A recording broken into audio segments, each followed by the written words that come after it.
Selamat sore teman-teman. Untuk buka kali ini sama gurami ya. Ini guraminya aku bumbu Bali sama tempe sama air putih saja teman-teman. Alhamdulillah.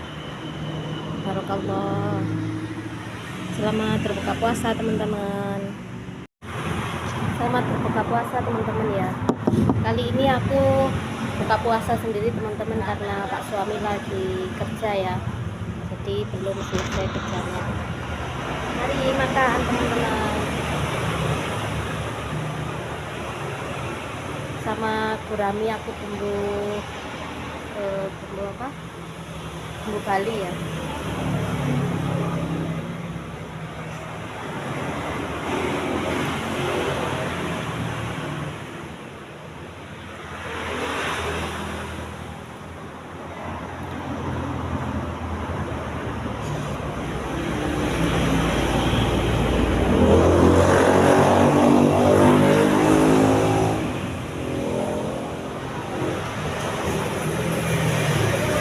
Tadi itu mau ngiris timun teman-teman, tapi kelupaan.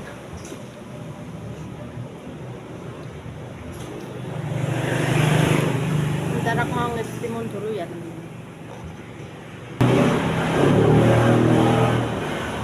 Timunnya.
like, subscribe, dan komennya teman-teman.